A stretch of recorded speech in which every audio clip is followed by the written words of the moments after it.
कैसे हैं आप लोग?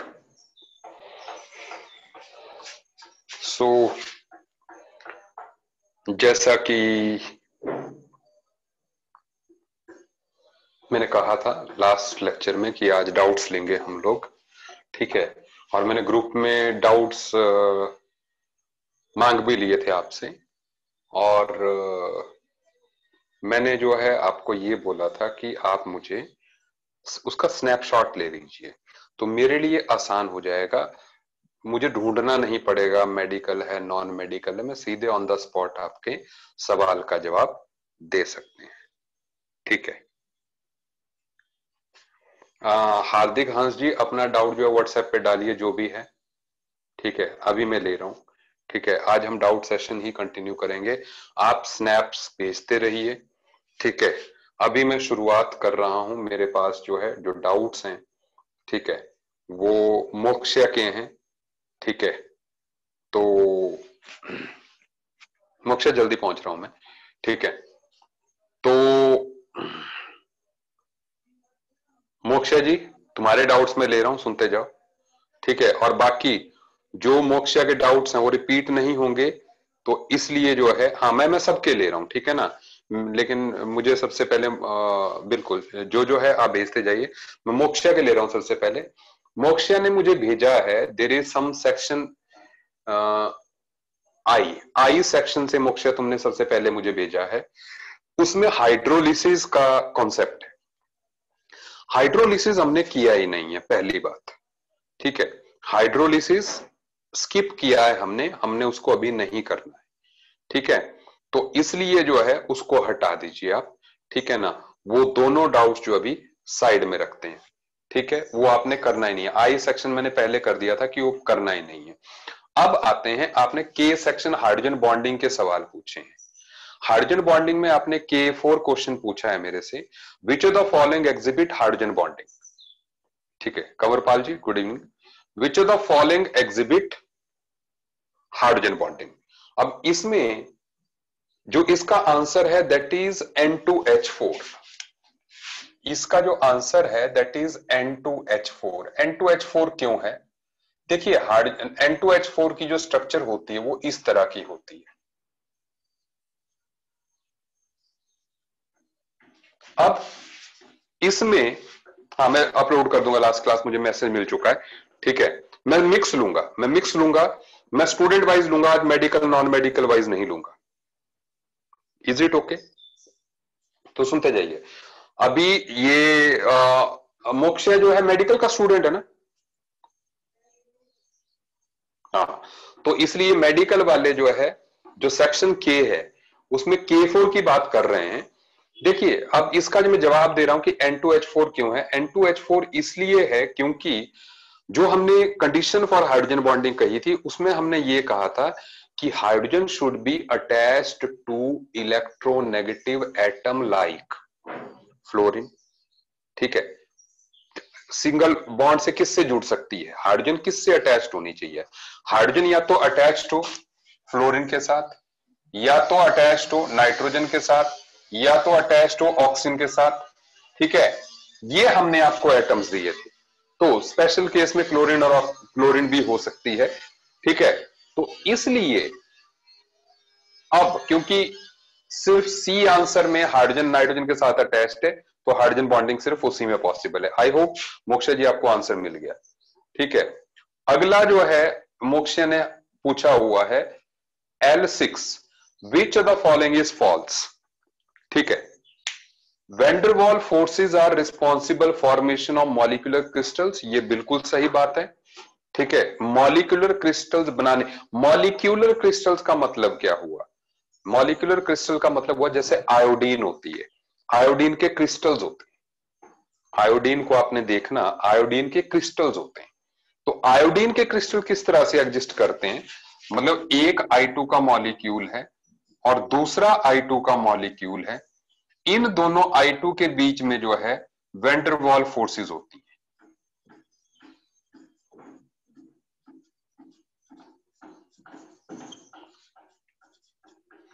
क्या आपको मेरी बात समझ आ गई? I2 मॉलिक्यूल्स के बीच में वैंडरवॉल फोर्सेस ऑफ अट्रैक्शन होती है, क्योंकि ये नॉन पोलर मॉलिक्यूल्स हैं कंप्लीटली, तो इसलिए जो है ये मॉलिक्यूलर क्रिस्टल्स हैं। ठीक है, जो सॉलिड आयोडीन होती है वो मॉलिक्यूलर क्रिस्टल है, कि उसका जो बेसिक इंग्रेडिएंट है वो मॉलिक्यूल है। अगला, branching lowers the boiling point of isomeric organic compounds due to reduction in van der Waals forces of attraction. ठीक है, ये दूसरा गलत लग रहा है, लेकिन क्योंकि हमने ये किया नहीं है, ये कॉन्सेप्ट ही नहीं किया, मैं अभी कॉन्सेप्ट को भी करवा देता हूं। जैसे अगर आप देखें ये मॉलिक्यूल, इस मॉलिक्यूल में कितने कार्बन है? 1 2 3 4। सही है, क्या आप समझ पा रहे हैं? लाइन नोटेशन आप समझ पा रहे हैं? ये जो है इसकी नोटेशन है। पहली बात तो जो ये ब्यूटेन होता है ना, इसको ऐसे लिखा जाता है। एक्चुअल में ऑर्गेनिक में मैं आपको ये बात बताऊंगा, तो इस मॉलिक्यूल को हम ऐसे लिख सकते हैं। इसी का जो आइसोमर है वो है ये, इसमें कार्बन हाइड्रोजन नंबर बराबर होगा, इसको हम ऐसे बना लेंगे। इसका फॉर्म ये है, रिप्रेजेंटेशन, लाइन नोटेशन। सुन लीजिए, अब यहां पर आप प्राची जी मुझे व्हाट्सएप कीजिए 9419245573।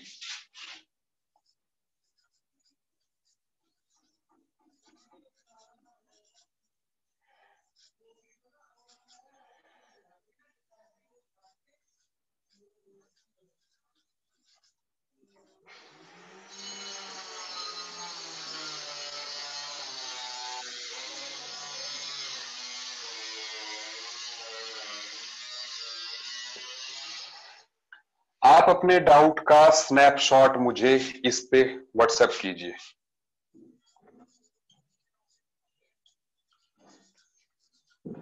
मैं डाउट्स लेता जाऊंगा, ठीक है?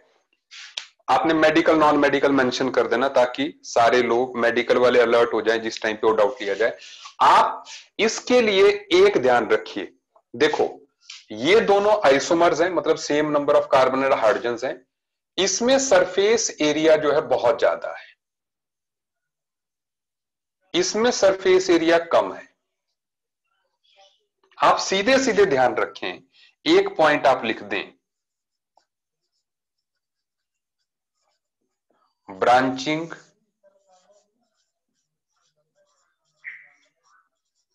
Decreases surface area. जब भी आपको ऑर्गेनिक कंपाउंड्स में ब्रांचिंग मिलेगी तो सरफेस एरिया घट जाएगा। क्यों घटेगा? आप देखें, ये कार्बन जो है अब 3 कार्बन से बीच में आ गया, तो इसका सरफेस तो जो है वो बाहर कांटेक्ट में रहेगा ही नहीं, बाहर के एनवायरनमेंट के साथ। इसमें क्या है, हर कार्बन दूर दूर है तो सरफेस एरिया ज्यादा है। लीनियर चेन वाले का सरफेस एरिया ज्यादा, ब्रांच्ड वाले का कम। ठीक है, इसलिए मैंने आपको गोल्डन वर्ड भी दे दिया, branching decreases the surface area. क्या मोक्षे जी आपको बात समझ में आ गई? ठीक है, अच्छा, साथ में ग्रेफाइट की बात, ग्रेफाइट की बात जो है, ग्रेफाइट के बारे में मैं बता दूं, क्योंकि कई चीजें ग्रेफाइट में, जो हमने लास्ट लेक्चर में जो लेयर्स बनाई थी ना, ऐसे मैंने आपको ग्रेफाइट की लेयर्स बनाई थी, ऐसे जो है ग्रेफाइट के बारे में कहा था, ऐसे ऑर्बिटल्स भी बनाए थे मैंने ग्रेफाइट के। ठीक है, आपको याद होगा। तो मैंने कहा था कि ग्रेफाइट में लेयर टाइप स्ट्रक्चर होती है ऐसे। ठीक है, रफली बना रहा हूं। जो 2 ग्रेफाइट की लेयर्स होती हैं उनके बीच में वैन डर वाल फोर्सेस होती हैं। कौन सी फोर्सेस?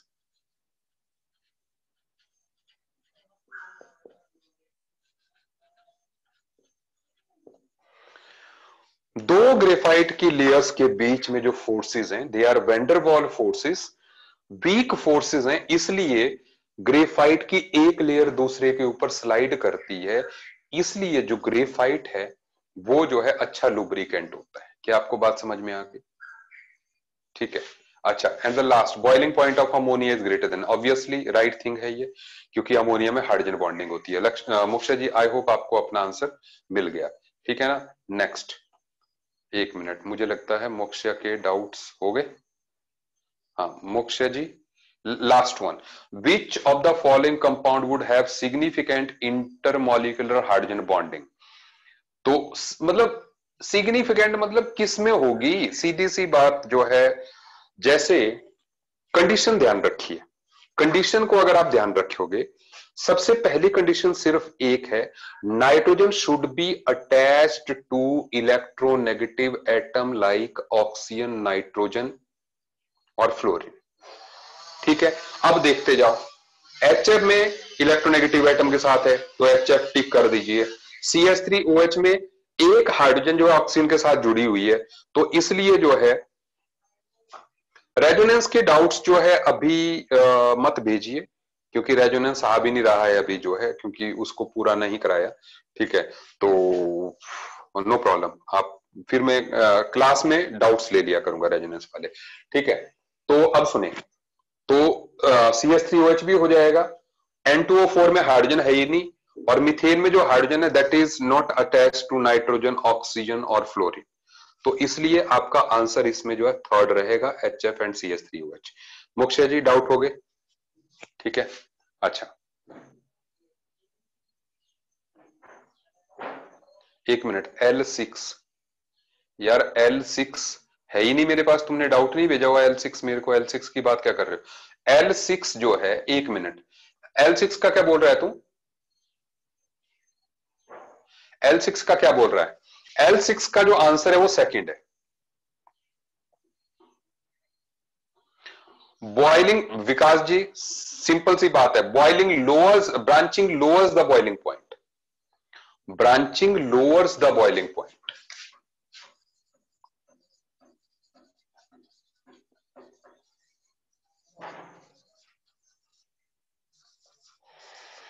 क्योंकि मैंने आपको लिखवा दिया था एक पॉइंट कि Van der Waals forces are directly proportional to surface area, and हमने कहा branching decreases the surface area, so that means branching decreases the boiling point. सही बात है, क्या आपको आंसर मिल गया?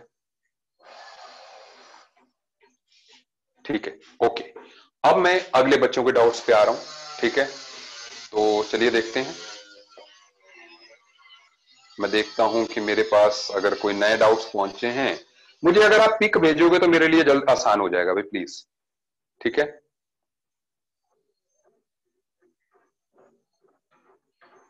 एक मिनट, तो स्नेहा जी मुझे जो है भेजिए, ये पिक भेजिए, नहीं तो फिर मैं अगर मेरे पास टाइम बचेगा मैं लास्ट में ले पाऊंगा डाउट्स। अभी मैं पिक देख रहा हूं कि सीधे सीधे जो मुझे रेडीमेड मिल रहे हैं। ठीक है, जो मुझे पिक मिल रही है अभी जो है, ठीक है ना, कई लोगों के मुझे जो है, क्योंकि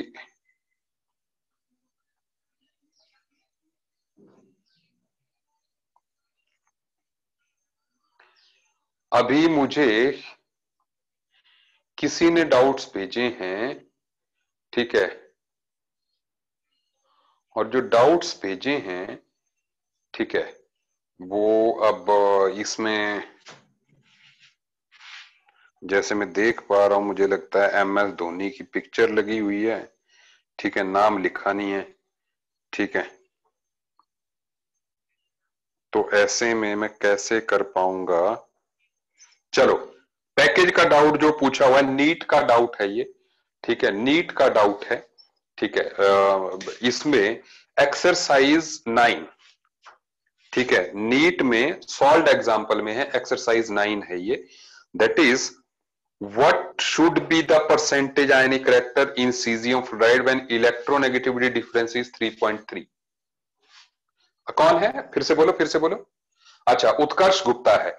उत्कर्ष, इसका जो है ना, एक बार तुमने हेनरी स्मिथ फार्मूला किया है? पैकेज में हेनरी स्मिथ फार्मूला देखा है? हेनरी स्मिथ फार्मूला, उससे ये आंसर आएगा।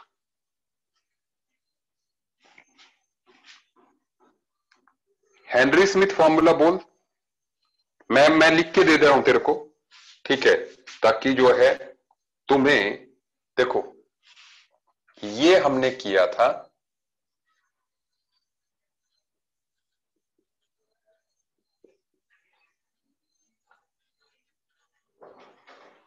Henry Smith formula, that is 16 delta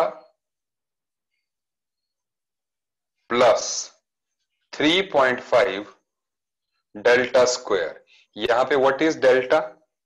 ये परसेंटेज आयनिक रिएक्टर है, percentage ionic reactor, and this delta is electronegativity of A minus electronegativity of B. ठीक है, तो आपका आंसर क्या आ जाएगा? वो तो 3.3 दिया है, तो 16 इंटू 3.3 प्लस 3.5 इंटू 3.3 का square. You just find the answer. ठीक है ना, कैलकुलेट करके तुम्हारा आंसर जो है आ जाएगा। Is it okay? हाँ, बस बस बस, बिल्कुल सही, मोक्ष ने लिख दिया, थैंक यू। ठीक है, तो ये आ गया। ठीक है, और E10 भी पूछा है। ठीक है, E10 में कहा है what is the increasing order of ionic character. So ionic character का जो इंक्रीजिंग ऑर्डर है दैट इज H2O सबसे ज्यादा होगा, क्योंकि आयनिक करेक्टर किस में ज्यादा होगा? जिसमें ऑक्सीजन और हाइड्रोजन, मतलब जिसमें दो एटम्स के बीच में इलेक्ट्रोनेगेटिविटी डिफरेंस ज्यादा होगा। ठीक है सात्विक जी, मैंने फार्मूला लिख दिया है। ठीक है, सुन लीजिए।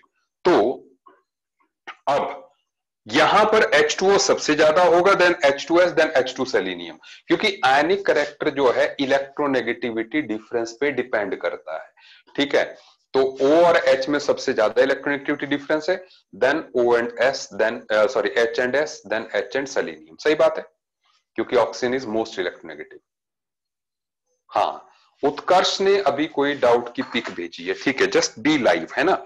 मुझे मजा आ रहा है ऐसे जो है, लेकिन एक्चुअल में मैं व्हाट्सएप आईपैड पे कर पा रहा हूं, तो इसलिए जो है मुझे कई जो है एक्सेस नहीं हो रहे हैं कई जो है, लेकिन लेट मी सी, मैं अपडेट कर दे रहा हूं, 1 मिनट दीजिए मुझे, क्योंकि आईपैड पे आपको जो है व्हाट्सएप का इतना बढ़िया एक्सपीरियंस नहीं मिलता है, बट नो प्रॉब्लम। ठीक है, अभी आई थिंक दिस वे, सारे लोग प्लीज बी पार्टिसिपेटिव। मैं किसी के भी डाउट्स जो है इस टाइम पे पिक कर सकता हूं जो मेरे पास अब आएंगे। आप जो है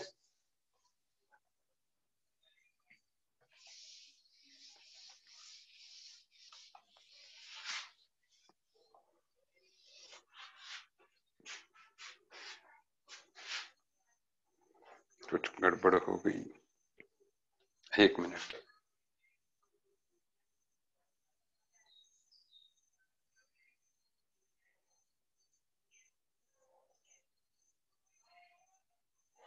हाँ बिट, मैं अपने फोन को सर्च कर रहा हूं प्लीज।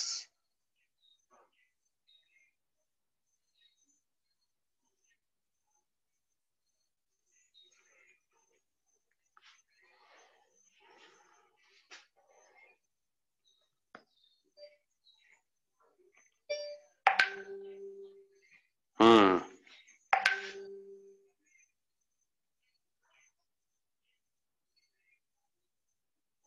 सो आगे मेरे पास डाउट्स जो है काफी बच्चों के, लेट मी सी।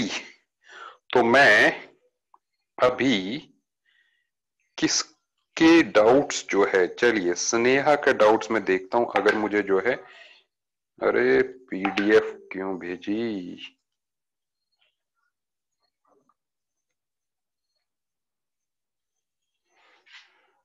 स्नेहा सीधे पिक भेज, क्योंकि पता क्या हो रहा है इसमें, पीडीएफ फॉर्मेट में फोटो लेके सीधे मेरे को भेज दे। ठीक है, मैं एक्सेस नहीं कर पा रहा हूं तुम्हारा जो है, देखिए इट्स नॉट ओपनिंग। ठीक है, I don't know whether you are able to see this. चलिए स्नेहा के पास में आता हूं। ठीक है, अनुष्का ने भेजा है मुझे जो है, अरे हाँ, तो अनुष्का ने भेजा है, identify the correct sequence of increasing number of pi bond in the structures of following molecules. Anushka ji, सबसे पहले तो मैं आपको बता दूं कि आपको अभी ये क्वेश्चन नहीं करने हैं।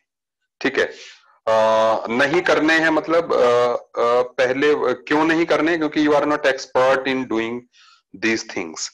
ठीक है, मतलब अभी मैंने ही आपको नहीं स्ट्रक्चर सिखाई है। ठीक है, तो इसलिए जो है आपको ये नहीं बनानी है, लेकिन फिर भी ठीक है, क्योंकि आपने जब बोला है मुझे पहला जो है क्लियर नहीं हो रहा है। आई एम जस्ट सीइंग कि ये H2S2O6 होगा, ठीक है, and then it is H2SO3 and then तीसरा इज H2S2O5, मैं ये मान रहा हूं, ठीक है। तो सबसे पहले मैं H2SO3 की डायग्राम बना रहा हूं, ठीक है।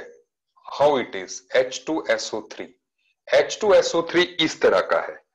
तो अब मैंने ऐसा बनाने से जो है मुझे आंसर सीधे मिल गया। देखो मैंने आपको एक ट्रिक बताया था कि आपको सबसे पहले जिसका आंसर आता है ना, आप उसको लिखो। जैसे मैंने H2SO3 की डायग्राम बनाई जो आपके सामने है, ठीक है। इसमें एक सल्फर के पास एक लोन पेयर होता है, मतलब it is not exact diagram, ठीक है। ये तो यहां पर सल्फर के पास जो है एक लोन पेयर जरूर है, लेकिन पाई बॉन्ड्स ही पूछे हैं, एक पाई बॉन्ड है, तो सीधे सीधे आपका आंसर जो है इसमें थर्ड हो गया, ठीक है। क्यों? क्योंकि मिडल वाले में एक जो है थर्ड में ही है, ठीक है। मुझे डाउट्स मिलते जा रहे हैं, ठीक है। अच्छा, तो अब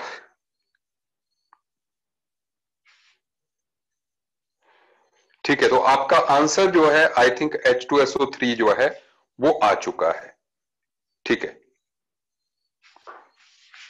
अच्छा, और एक मिनट दीजिए मुझे। और रीजन बीइंग, अगर आपको केमिकल बॉन्डिंग के अगर आप पैकेज में जाएंगे, वहां पर अगर आप देखेंगे, जस्ट एक मिनट दीजिए, वहां पर अगर आप देखेंगे आपको इन मॉलिक्यूल्स की जो है डायग्राम्स जो है आपके पैकेज में बनाई होंगी, लेकिन it has not been taught, क्योंकि इसको हम जो है करेंगे पी ब्लॉक एलिमेंट्स में, ठीक है। तो मैंने ये कटवाया है ताकि जो है, लेकिन फिर भी जैसे आपने कहा एक H2S2O5, H2S2O5 की जो स्ट्रक्चर है मैं आपके लिए बना जरूर देता हूं, ठीक है। इसकी स्ट्रक्चर है जी ये H2S2O5 की, ये तो इसमें हो गए 3 पाई बॉन्ड्स, इसमें हो गया एक पाई बॉन्ड, एंड जो आपने, मैं मान रहा हूं कि इट इज H2S2O, अब क्या है ये H2S2O4 है कि क्या है ये O6 है? H2S2O6 मुझे लग नहीं रहा है ये, एक minute. H2S2O6,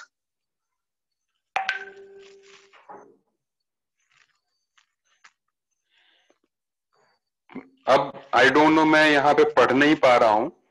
correct sequence of increasing number of,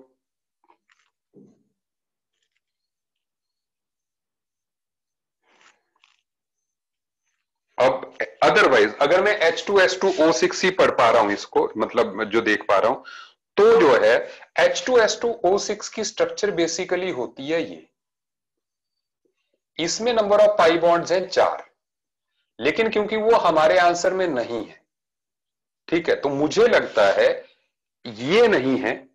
जो आपका क्वेश्चन है वो H2S2O4 हो सकता है, जिसकी स्ट्रक्चर जो है ऐसी होती है। और मैंने कहा ये अभी आपको नहीं करना है, ठीक है।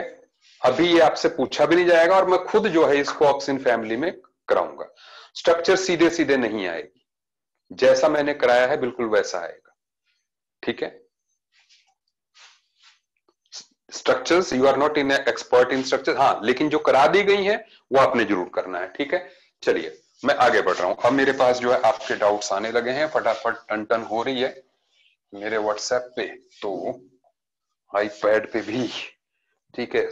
कोई लोग आप मुझे, हाँ बिल्कुल, मैं देख रहा हूँ, ठीक है। अब जो मेरे पास आती जा रही है मैं उनको देखता जा रहा हूं, ठीक है। अच्छा, और उसके बाद जो है ये था अनुष्का का डाउट, है ना।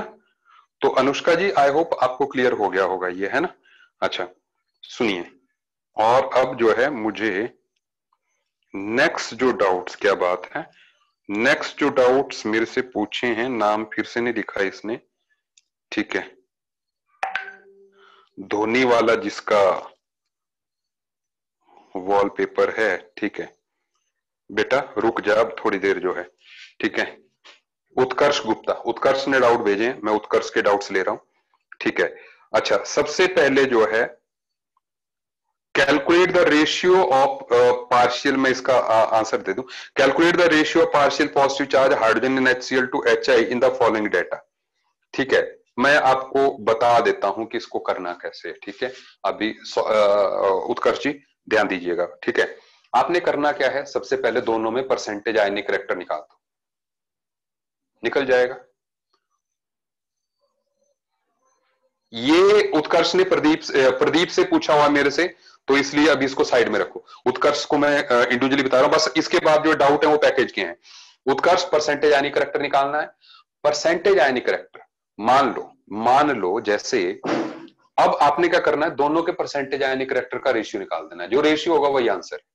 पहली बात, जो रेशियो होगा HCl:2HI का वही आंसर। लेकिन क्यों है, देखो मैंने आपको लास्ट लेक्चर्स में कहा था, जब आयनिक करैक्टर कहा था, मैंने कहा था अगर किसी में 100% आयनिक करैक्टर है, इसका मतलब H पॉजिटिव पे, HCl में H positive pay complete positive charge है, मतलब 100% प्रोटॉन का चार्ज है। तो जितना परसेंट उस पे आयनिक करैक्टर होगा, स्नेहा छोड़ो अब, ठीक है, मैं तुम्हारे डाउट्स पे आ रहा हूं, क्योंकि ये जो है मतलब इसमें पूछा गया calculate the ratio of partial positive charge on H atom in HCl to that of HI from the following data. Data दिया हुआ है, ठीक है, और पूछा हुआ है कि इसमें हमें जो है पार्शियल पॉजिटिव चार्ज का रेशियो निकालना है। तो HCl में जितना परसेंटेज आयनिक करैक्टर होगा, उतना परसेंट ही प्रोटॉन का चार्ज H पॉजिटिव पे आ रहा होगा।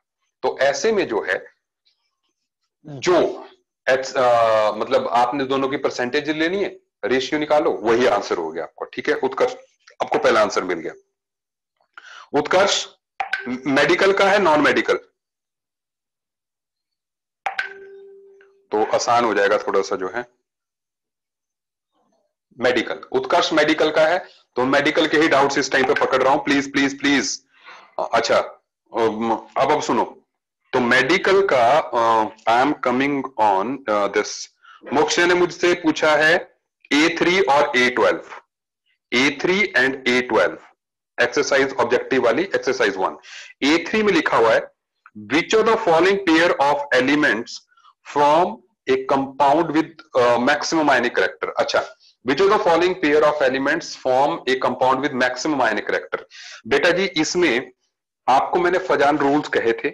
फजान रूल में आप देख रहे हैं, इसमें एनायन जो है, एनायन इज सेम सभी, मतलब आपके ऑप्शंस हैं NaF, CSF, NaBr and caesium iodide. तो आंसर तो इसका, अच्छा इसमें कटायंस जो है बदल दिए गए हैं, है ना। मैक्सिमम आयनिक करैक्टर, तो मैक्सिमम आयनिक करैक्टर तो वैसे सेकंड ही है, आंसर तो इसका सेकंड है, 100% सेकंड है। क्योंकि देखिए, बेस्ट आयनिक करैक्टर के लिए आपके एनायन का साइज छोटा होना चाहिए। तो सबसे छोटा एनायन कौन है इनमें से, फ्लोरीन है। और बेस्ट आयनिक करैक्टर के लिए कटायन का साइज सबसे बड़ा होना चाहिए, वो किस में है, सीजियम में है। तो सीजियम और फ्लोराइड का कॉम्बिनेशन किस में आ रहा है, सीजियम फ्लोराइड में। तो इसलिए आपका सेकंड आंसर है, सही बात है, डन। चलिए, अब मैं आ रहा हूं A12 पे तूने राउंड लगाया है, A12 पे, ठीक है। Most favourable condition for electrovalent bonding, electrovalent मतलब ionic bonding. Low ionization potential of one atom, एक एटम का आयनाइजेशन पोटेंशियल जो है कम होना चाहिए, ठीक है, सही बात है।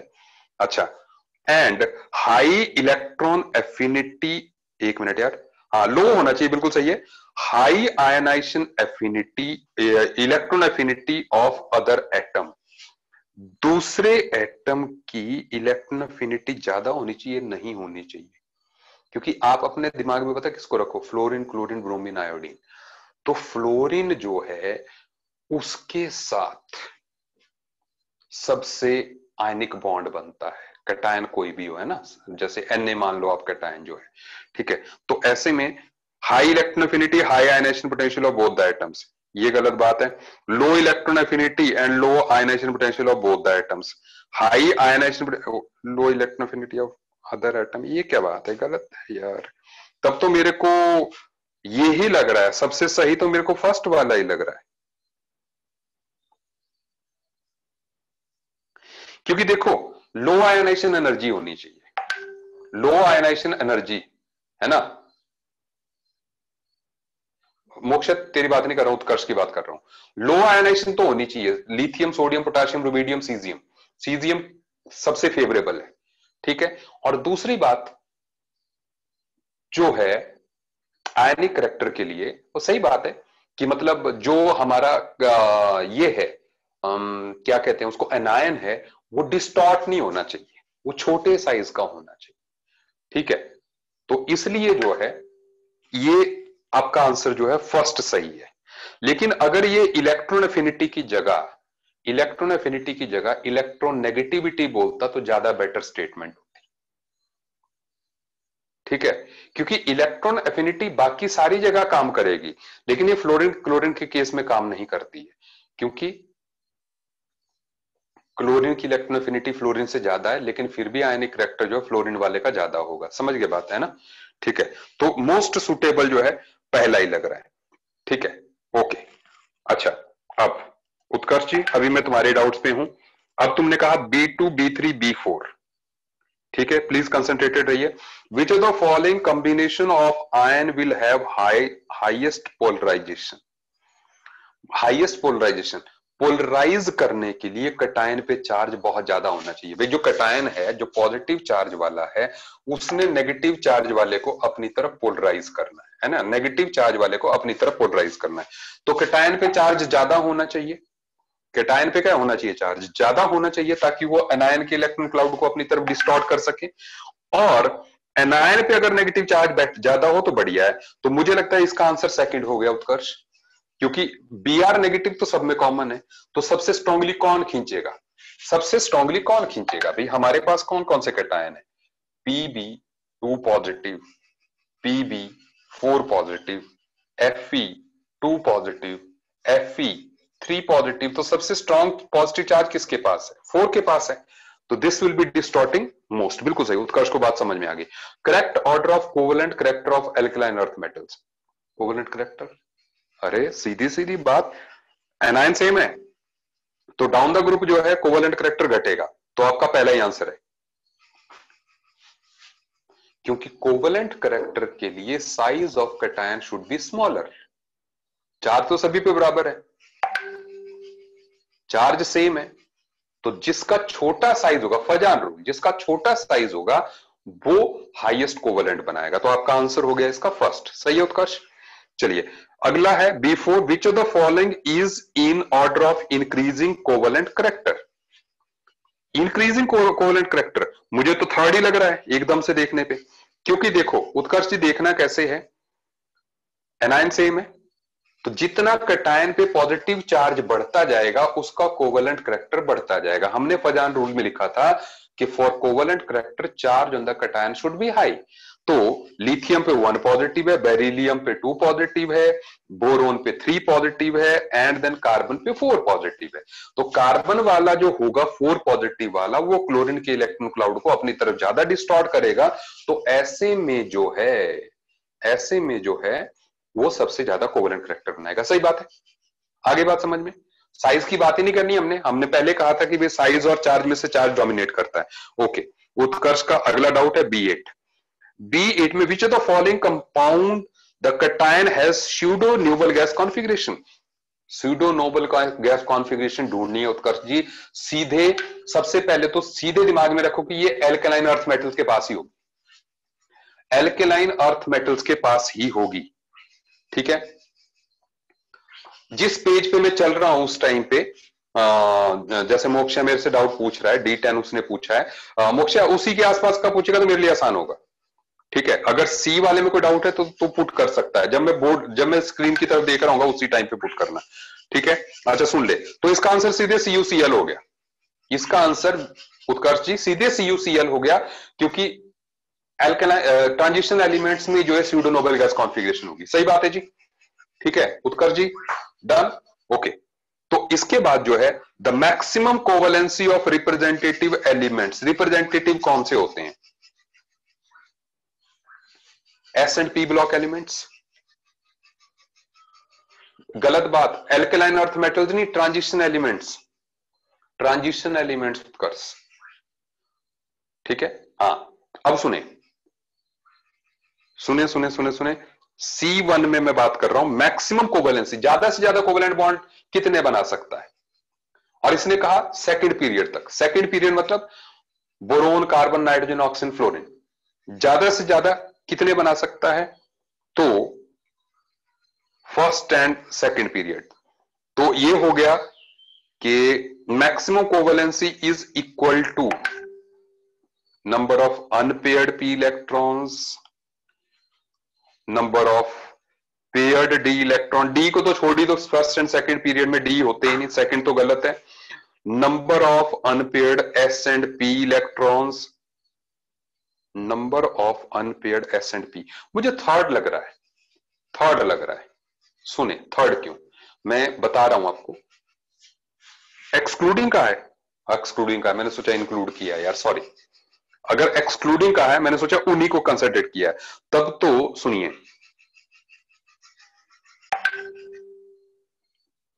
फोर्थ आंसर है इसका, एक्चुअल नंबर ऑफ एस और पी का सम। जैसे एग्जांपल सीधे क्लोरीन पे आओ, क्लोरीन के पास वैलेंस इलेक्ट्रॉन्स कितने हैं? 7। तो आपने देखा होगा जैसे क्लोरीन जो है 7 बॉन्ड बनाता है। कोवेलेंसी का मतलब, कोवेलेंट बॉन्ड्स कितने बनाए? कोवेलेंसी का मतलब समझ लीजिए, क्लोरीन कोवेलेंट बॉन्ड, क्लोरीन के नीचे आइए, आयोडीन, IF7 आपने सुना है, तो आयोडीन ने कितने बनाए उसमें बॉन्ड्स? 7 बनाए ना IF7 में, तो उसकी 7 होगी। सुनिए वापस पिछले पीरियड, पिछले ग्रुप पे आते हैं। सल्फर SF6 बनाता है, सल्फर में बैलेंस इलेक्ट्रॉन्स कितने होते हैं? एस और पी मिला के कितने होते हैं? 6। बस आ गया आंसर। सो एस और पी का सम कर दीजिए, सही बात, आ गया आंसर। ओके, उत्कर्ष ने हाँ कर दी। C2, which of the following contains both electrovalent and covalent bonds? Utkarsh तुमने पूछ लिया, ठीक है, बढ़िया। इट इज, इसका आंसर है अमोनियम क्लोराइड। एक्चुअल में ammonium ion and chloride ion. Ammonium ion के बारे में मैं आपको मेमोरी के लिए एक हिंट दे दूं कि इसका जो बिहेवियर है अमोनिया का, बिहेव्स लाइक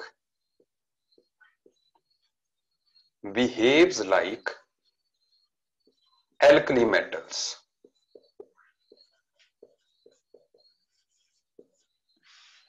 अमोनियम आयन का जो बिहेवियर, लिख लीजिए इसको, ठीक है, जो आपके पेज पे सबसे ऊपर वाली जगह होती है ना, उस पे लिख लीजिए, क्योंकि कई जगह काम आएगा ये, ठीक है।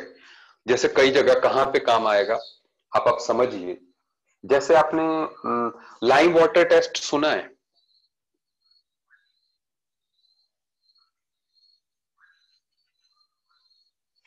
मैं बहुत, क्योंकि चलिए you are in 11th class, तो आपको पता है कि पहले वो मिल्की हो जाता है, फिर और कार्बन डाइऑक्साइड पास करते हो तो मिल्कीनेस जो डिसअपियर हो जाती है।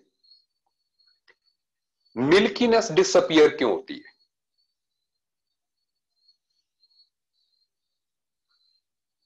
नहीं, क्यों होती है?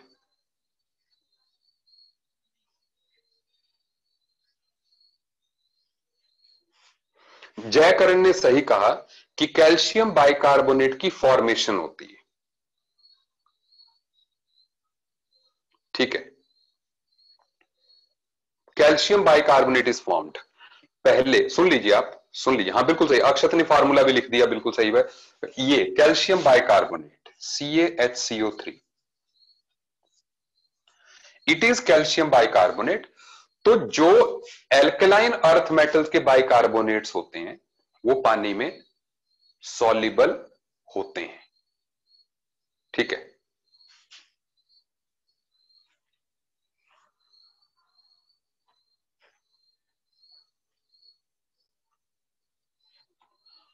ये जो चलिए साइड में रखते हैं अभी, हम आउट ऑफ ट्रैक हो जाएंगे डाउट से, ऐसे ही लाइम वाटर टेस्ट में हम घुस गए। ठीक है, सुनिए अब, तो इसका आंसर है अमोनियम क्लोराइड। डन, आगे बढ़ रहे हैं। तो covalency of nitrogen is HNO3, nitric acid की आप स्ट्रक्चर, ये आपको स्ट्रक्चर्स याद ही रखनी पड़ेंगी, और जो जो मैं करवाता जा रहा हूं आप प्लीज उनको ध्यान से नोट करते जाइए। ठीक है, तो कितनी हो गई? 4 हो गई। There are 4 covalent bonds formed. ठीक है, अगला है which of the following molecule has coordinate as well as covalent bond. अब coordinate as well as covalent सुन लीजिए। अब यहां पे, अब ऐसा सवाल मैं आपसे अभी नहीं पूछूंगा, लेकिन फिर भी आप थोड़ा सा रेडी रह जाइए कि जैसे ये अमोनियम है, ये बनता कैसे है? सुन लीजिए, अमोनियम बनता कैसे? अमोनिया के साथ जब H पॉजिटिव जुड़ता है तभी ना। तो होता क्या है कि अमोनिया, H पॉजिटिव के पास अपना तो कोई इलेक्ट्रॉन है ही नहीं, इसका तो ऑक्टेट खाली है। ठीक है, तो ऐसे में अमोनिया जो है कोऑर्डिनेट बॉन्ड बनाता है H पॉजिटिव के साथ। This is basically ammonium ion. क्या आपको मेरी बात समझ में आ गई?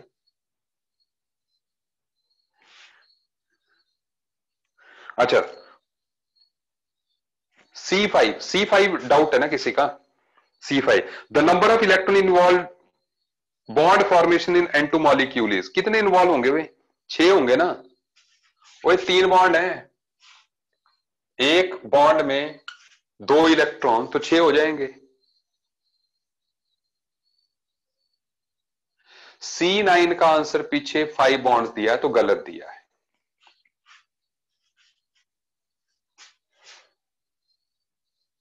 अच्छा अच्छा, HNO3 में 5 दिया है। नाइट्रोजन की, एक मिनट, HNO3 कोवलेंसी ऑफ नाइट्रोजन 4 है। It is 4। ठीक है, वो 5 गलत दिया होगा, गलत दे दिया होगा। ठीक है ना, एरर आ जाते हैं, मतलब आप पूरे पैकेज में बहुत हम ट्राई करते हैं कि ना आए, लेकिन फिर भी जो है। ठीक है, just covalency number of covalent bonds form. ठीक है, चलिए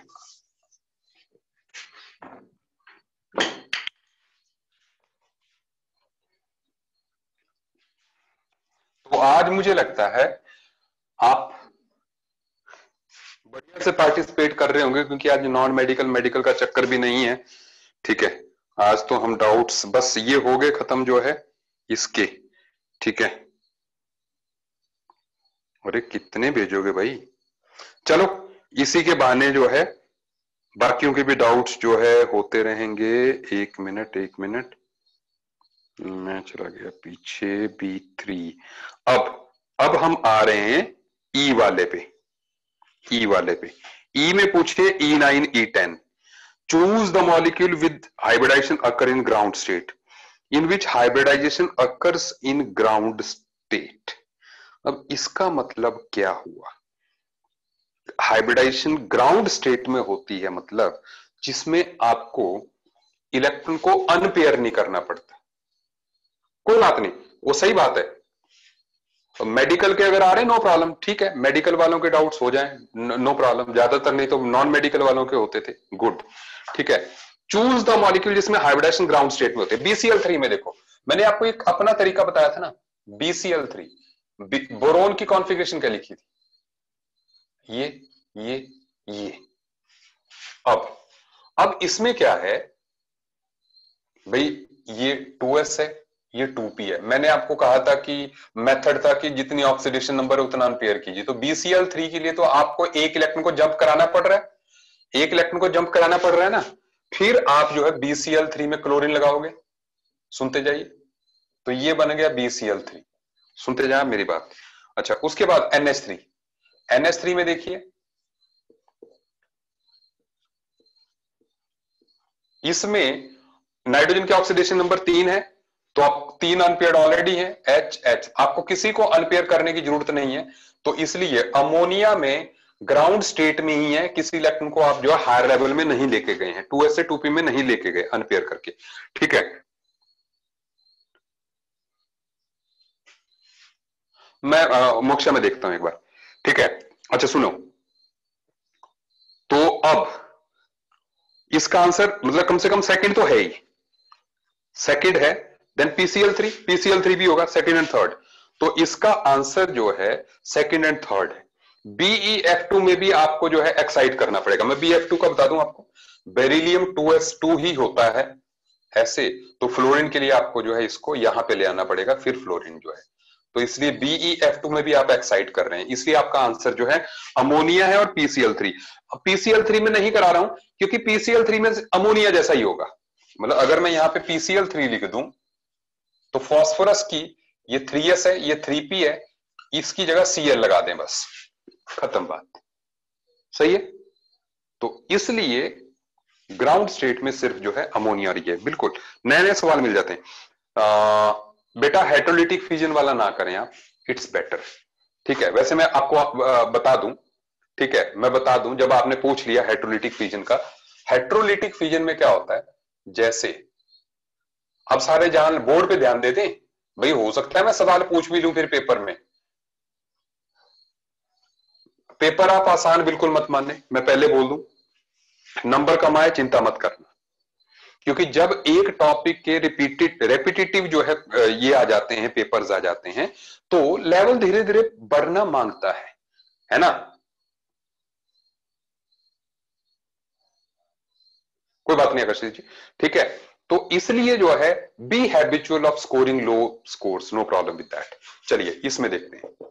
हाँ, तो इसमें दो इलेक्ट्रॉन्स इधर कर दो, हेट्रोलिटिक मतलब दोनों एक की तरफ चले गए, जब दोनों एक की तरफ चले गए तो क्या होगा, एक तरफ CH3 पॉजिटिव बन जाएगा और एक तरफ जो है CH3 नेगेटिव बन जाएगा, ठीक है ऐसे। तो इसकी हाइब्रिडाइजेशन आ गई sp2 और इसकी हाइब्रिडाइजेशन आ गई sp3। सही है बात, तो आपके पास आंसर आ गया sp2 एंड sp3। ओके, जल्दी जल्दी आप स्नैपशॉट ले लें।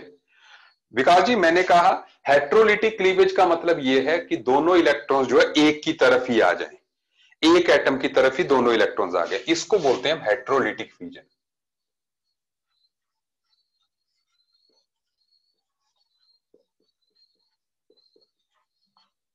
होमोलिटिक फ्यूजन में फ्री रेडिकल्स बनते हैं, अभी छोड़ दीजिए, ठीक है। चलो होमोलिटिक भी बता दूं, इसी अलग से बना देते हैं।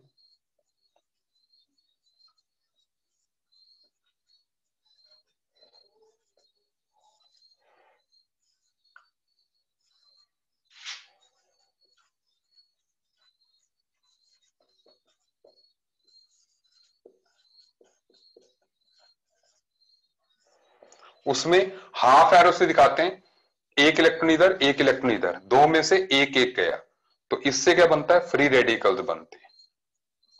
इनको बोलते हैं अनपेयर्ड इलेक्ट्रॉन वाले को फ्री रेडिकल्स।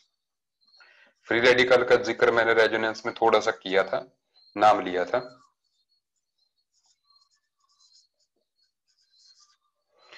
ये कैटायन है और ये एनायन है, सही है बात है ना। हेट्रोलिटिक फ्यूजन से एक कैटायन बनेगा एक एनायन बनेगा, होमोलिटिक से दोनों जो है बराबर टूटेंगे, तो ऐसे में जो है फ्री रेडिकल्स बनेंगे। मेरा वीडियो ये बार बार देखना है, कई नए फंडे डाउट सेशन में चल रहे हैं, ये मत सोचिए कि डाउट सेशन सिर्फ चीजों को रिपीट करने के लिए होता है, तो कई लोग ऐसे भी कर देते हैं भी चलो यार छोड़ो, ठीक है डाउट सेशन क्या लगाना, नहीं ऐसी नहीं बात है, बहुत जरूरी चीजें हम कर रहे हैं अभी, ठीक है ओके।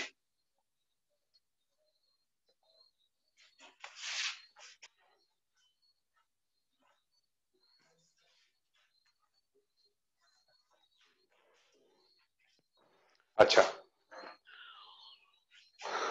और E10 हो गया, ठीक है। अब E14 E16, the hybridization of carbon in diamond graphite and acetylene.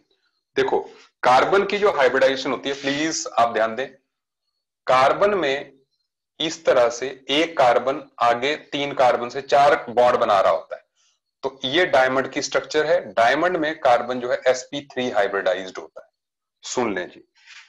और ग्रेफाइट में मैं आपको पहले बता चुका हूं कि एक कार्बन जो है ऐसे हेक्सागन बनाता है, तो हेक्सागन बना रहा है मतलब हर कार्बन जो है, क्योंकि उसका अनहाइब्रिडाइज्ड ऑर्बिटल मैंने ऐसे दिखाया था, तो इसका मतलब हर कार्बन जो है sp2 हाइब्रिडाइज्ड होता है। और एसिटाइलिन की जहां तक बात है, आप खुद देख सकते हैं 2 सिग्मा बॉन्ड बना रहे हैं, स्टेरिक नंबर 2 है तो sp हाइब्रिडाइजेशन है, तो मतलब sp3 sp2 एंड sp, आपको आंसर मिल गया। Each carbon in carbon suboxide is, carbon suboxide की स्ट्रक्चर बेटा जी ये होती है, पहले ये देख लें, ठीक है। तो ऐसे में आप देख सकते हो हर कार्बन जो है इसमें sp हाइब्रिडाइज्ड है, सही बात है, ठीक है। और ठीक है, अब इसके बाद क्या बात है यार, डाउट्स बढ़िया भेजे आपने, it is comfortable for me, आप देख रहे हैं कि कितने स्मूथली जो है मैं बता पा रहा हूं, ठीक है। नहीं तो मुझे आप क्वेश्चन नंबर देते देन मैं उसको देखता, ठीक है ना। It's better, arrange the following in increasing order of deviation from normal tetrahedral angle.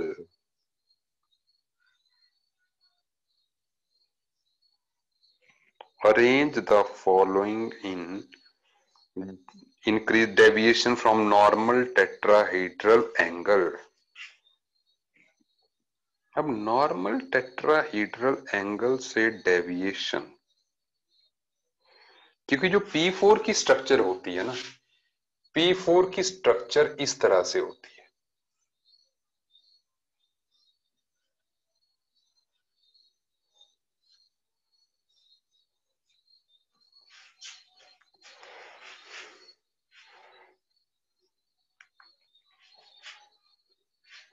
तो ऐसे में क्या आंसर होगा?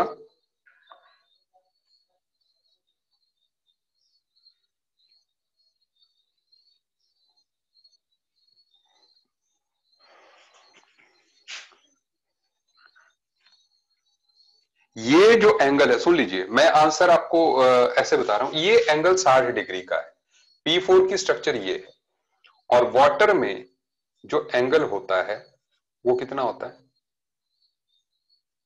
104.5 डिग्रीज का होता है, ठीक है। And then what is in pH3, pH3 में अमोनिया जैसा, मतलब मान लो आप 93 डिग्री,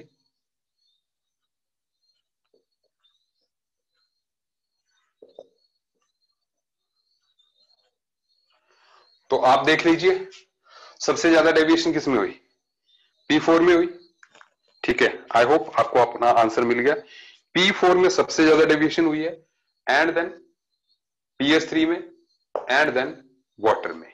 इज इट ओके? अच्छा, अब इसके बाद CO2 इज आइसोस्ट्रक्चरल विथ, आइसोस्ट्रक्चरल का मतलब जो है 109.5 टिपिकल टेट्राहेड्रल में होता है, तो सबसे ज्यादा डेविएशन किस में हुई, 60 डिग्री वाले में, है ना। वेरिएशन सबसे ज्यादा 60 डिग्री में हुई ना, फिर सुन लें आप बात, ठीक है। अच्छा, अब नेक्स्ट क्वेश्चन जो पूछा गया है, CO2 इज आइसोस्ट्रक्चरल, मतलब किसकी लीनियर स्ट्रक्चर है, तो HgCl2 हो गया एक, तो HgCl2 हैज लीनियर स्ट्रक्चर, एक इसका आंसर ये हो गया। SnCl2 नहीं होगा, ठीक है, क्योंकि SnCl2 में कार्बन फैमिली का है, SnCl2 में बेंड है, ठीक है। And then NO2 is linear,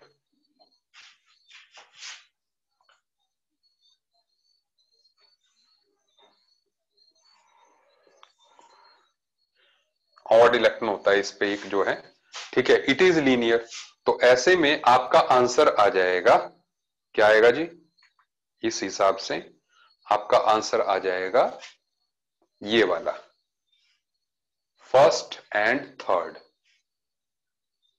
एक मिनट, फर्स्ट SnCl2 1 तो है ही, ठीक है, फर्स्ट एंड फोर्थ ऑप्शन है अपने पास, फर्स्ट एंड सेकंड है, सेकंड एंड थर्ड है, तो फर्स्ट एंड सेकंड नहीं है, सेकंड एंड थर्ड नहीं है, फर्स्ट सेकंड नहीं है, फर्स्ट एंड फोर्थ, फोर्थ को देखते हैं एक बार, फोर्थ को देखते हैं, ठीक है, एक बार फोर्थ को देखते हैं, क्योंकि फोर्थ में जो ज्योमेट्री है वो लीनियर है,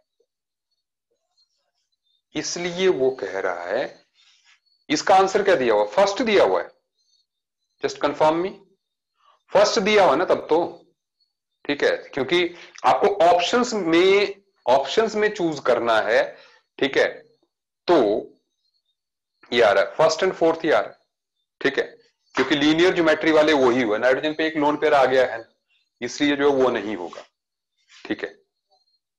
हाँ, लेकिन NO2 लीनियर जरूर होता है, NO2 लीनियर जरूर होता है, ठीक है, लेकिन उसमें एक ऑड इलेक्ट्रॉन है,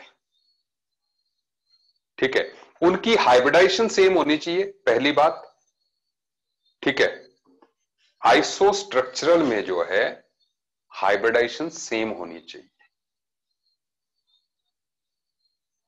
ठीक है। अच्छा, अब इसके बाद नेक्स्ट थिंग, F हो गया, and then G9, carbon tetrachloride has no dipole movement,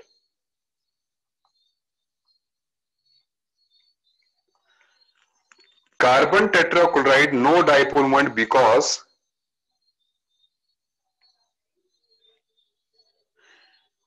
second answer है it's regular tetrahedral structure, CCl4 में कोई लोन पेयर नहीं है, रेगुलर टेट्राहेड्रल स्ट्रक्चर है, तो सारी जो डाइपोल मूवमेंट्स है वो कैंसिल हो जाएंगी, इसलिए जो है आपका आंसर सेकंड है, ठीक है। अच्छा, और उसके बाद नेक्स्ट जो है इसमें डाउट्स हैं, J10, J10 ये simplified application of A simplified application of molecular orbital theory to the hypothetical molecule AF would give its bond order as, भाई OF का बॉन्ड ऑर्डर क्या होगा,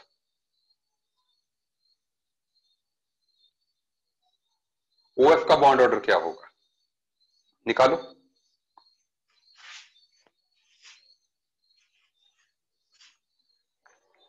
OF का तो क्या प्रॉब्लम है, 2.5 आ गया,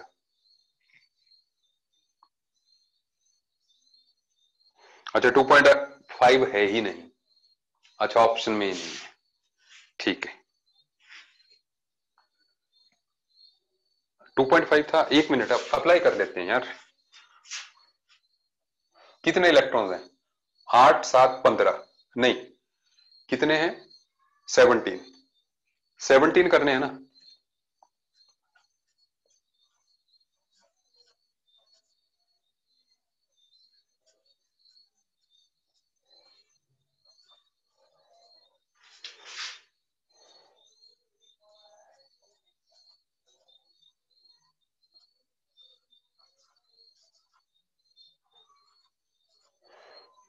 चार 4 8, 2 10,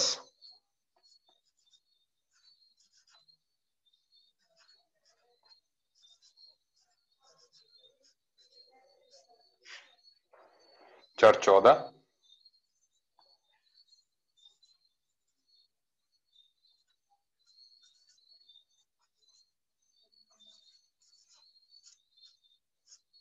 अब बॉन्ड ऑर्डर 2 4 6 8 10,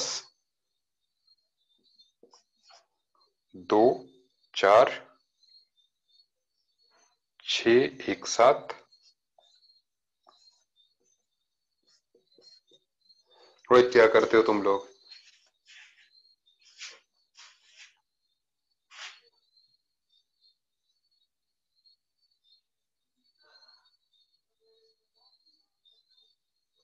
हो गया, आंसर आ गया अब,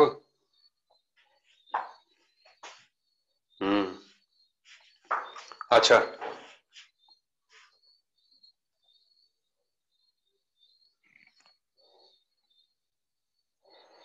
अब which of the following is least volatile, least volatile कौन होगा जिसमें हाइड्रोजन बॉन्ड सबसे स्ट्रांग होगा, HF answer, K7, which of the following compound has maximum number of H bonds per mole, maximum number of hydrogen bonds per mole water बनाता है, 4 बनाएगा, क्या आपके पास आंसर आते जा रहे हैं, वाटर जो है 4 हाइड्रोजन बॉन्ड्स बनाएगा पर मॉलिक्यूल। Okay done. अब हम अगले अगले पेज पे आ रहे हैं। अच्छा हो गए? नहीं यार, अभी और है। L4, in which of the following molecule London dispersion forces are likely to be most important in determining the boiling point? सबसे ज्यादा बॉइलिंग पॉइंट डिटरमाइन करने के लिए, देखो मैंने कहा था लंदन फोर्सेस सबसे वीकेस्ट होती हैं, तो जिसमें जो मोस्ट नॉन पोलर होगा, जो मोस्ट नॉन पोलर होगा उसमें तो लंदन फोर्सेस ही होंगी ना भाई। जैसे अपना आईसीएल भी है, कुछ तो पोलैरिटी है ना उसमें, तो उसमें तो डाइपोल डाइपोल इंटरेक्शन मैटर कर जाएगी। लेकिन लंदन फोर्सेस उसमें मैटर करती हैं जिसमें और कोई फोर्स ना हो भाई। ऐसे तो दुनिया के हर एक मॉलिक्यूल में लंदन फोर्सेस होती हैं, लेकिन हमने कहा डिसाइड करने वाला कौन है, तो जिसमें कोई और तरह की फोर्सेस ही नहीं है उसमें लंदन फोर्सेस। तो आंसर इज Br2। ठीक है, चलिए तो ये डाउट्स हो गए हमारे मेडिकल वाले काफी। ठीक है, और मेरे पास अभी जो है खूब सारे डाउट्स आ चुके हैं। ठीक है, तो नॉन मेडिकल के भी हैं। नॉन मेडिकल में, अब नॉन मेडिकल में C6 मेरे से डाउट पूछा गया है। ठीक है, किसने पूछा है प्लीज नाम बताओ।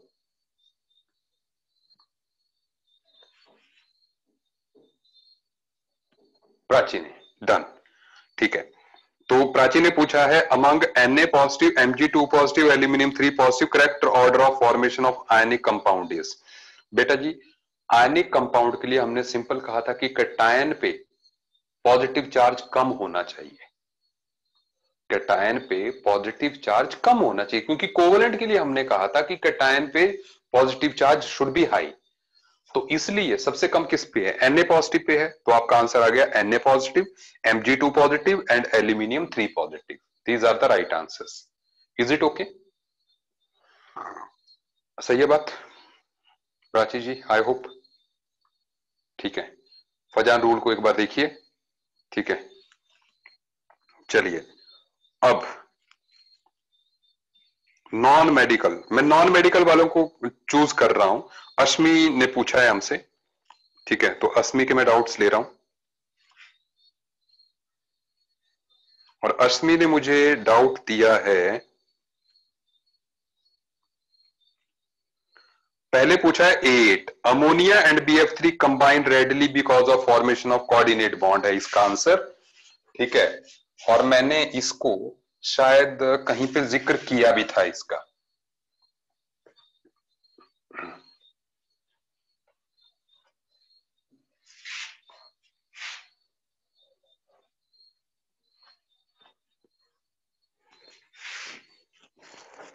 अश्मी जी देखते रहिए आप। ये है अमोनिया। मैंने कहा था अमोनिया को कि ये एक ल्यूइस बेस है, याद कीजिए, क्योंकि ये लोन पेयर डोनर है। और BF3 के बारे में मैंने कहा था कि इसका ऑक्टेट इनकम्प्लीट है, तो इसलिए ये ल्यूइस एसिड है। ठीक है, तो इसने इसको इलेक्ट्रॉन्स दिए, तो इससे क्या हो गया,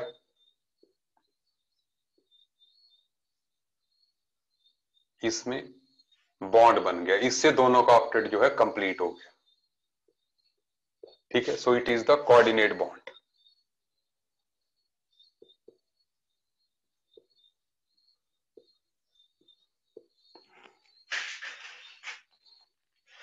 ठीक है, उसके बाद अश्मी जी आपको आंसर मिल गया होगा। नेक्स्ट है which of the following compound has maximum number of H bonds as possible. इसका आंसर आपको मिल चुका है, मैंने कह दिया कि वाटर है। ठीक है, और अश्मी ने नेक्स्ट भेजा विच, अच्छा कुछ चलो मैं देख रहा हूं। Which of the following compound significant number of intermolecular hydrogen. Ashmi ji मैं जवाब दे चुका हूं आपके I9 का, that is HF and ethanol. ये जवाब पहले मिल चुका है, लेकिन हाँ आपके डाउट्स A9 है, जैसे कोवेलेंसी ऑफ नाइट्रोजन HNO3 में 4 है, मैं आंसर दे चुका हूं। Which of the following molecule has coordinate as well as covalent bond. तो coordinate as well as covalent bond, इसका भी आंसर मैं A10 का दे चुका हूं, ammonium chloride. Which of the following species are hypervalent, hypervalent मतलब जिसने जो है ऑक्टेट से ज्यादा है, तो इसका आंसर है ClO4 नेगेटिव, क्योंकि ClO4 नेगेटिव की स्ट्रक्चर क्या होगी, ClO4 की नेगेटिव की स्ट्रक्चर जो है ये होती है, तो इसमें जो है 4 से ज्यादा बॉन्ड्स है, सेंट्रल एटम के पास 4 से ज्यादा इलेक्ट्रॉन्स हैं। BF3 में 3 ही है, तो ये हाइपोवेलेंट है, ठीक है। सल्फेट में आप देखिए अगेन उसने जो है 6 बॉन्ड्स बनाए हैं, ठीक है। तो ठीक है, और साथ में बस ये ही दो आंसर्स हैं, ठीक है, क्योंकि जो अगेन कार्बोनेट है, कार्बोनेट जो है उसमें आप देखिए अगेन 4 इलेक्ट्रॉन्स हैं, तो इसमें 8 इलेक्ट्रॉन्स, 2 4 6 8, इसमें 8 हैं, इसमें 6 हैं, इसमें 2 4 6 8 10 12, आप देखते जाइए कैसे, तो इसमें 12 हैं, इसमें 2 4 6 8 10 12 14, तो इसमें 14 इलेक्ट्रॉन्स हैं, ठीक है, इसमें 12 इलेक्ट्रॉन्स हैं, इसमें 6 इलेक्ट्रॉन्स हैं, इसमें 8 इलेक्ट्रॉन्स हैं, तो इसलिए हाइपर वेलेंट जो है ये 2 हो गए, सही है बात, तो आपको अपना आंसर मिल गया, ठीक है जी। अश्मी जी हैप्पी, चलिए आकर्षित, लेटिस एनर्जी नहीं आएगा अभी।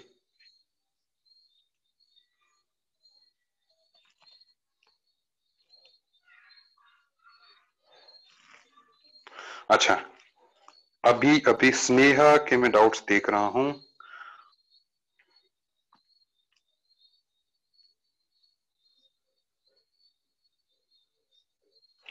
स्नेहा ने मुझे एक डाउट बोला है, स्नेहा इज मेडिकल स्टूडेंट, ठीक है।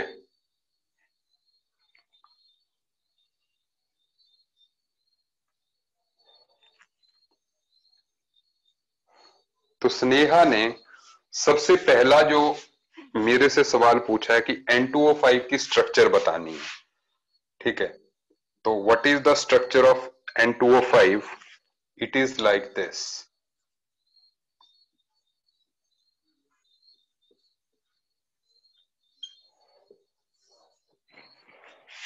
सो मतलब स्नेहा का मुझे लगता है सवाल किसी और तरीके का था कि N2O5 में किस किस तरह के बॉन्ड्स हैं, तो कोऑर्डिनेट भी है और कोवेलेंट भी है, पहला जवाब आपका आ गया स्नेहा जी, ठीक है। अगला, which of the following most ionic compound according to Fajans rules, Fajans rule के अकॉर्डिंग मोस्ट आयनिक कंपाउंड जो है कौन सा है, तो इस हिसाब से तो देखो कैटायन पे चार्ज तो बराबर ही है स्नेहा जी, तो आप एनायन का चार्ज देखिए, एनायन में सबसे कम चार्ज जिस पे है तो फ्लोरीन पे है, तो इस हिसाब से fluorine will be your answer, ठीक है। और एक minute,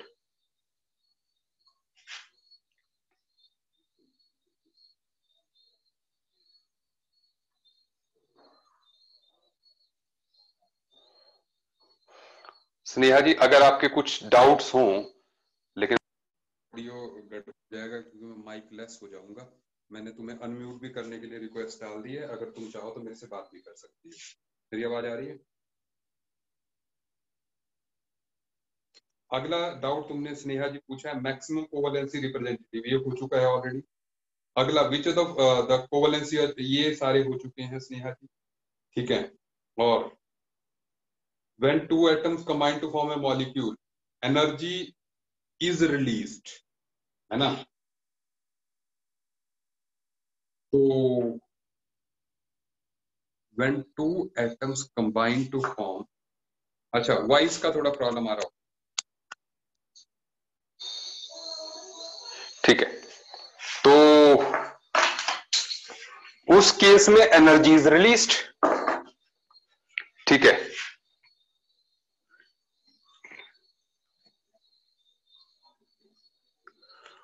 ionic compound in general possess both, Sneha ji इस डाउट को रहने देते हैं क्योंकि आयनिक कंपाउंड मैं करवा लूं पहले, लैटिस एनर्जी के अंडर जो है आयनिक कंपाउंड्स करवाऊंगा, तो उसके बाद जो है बात करते हैं।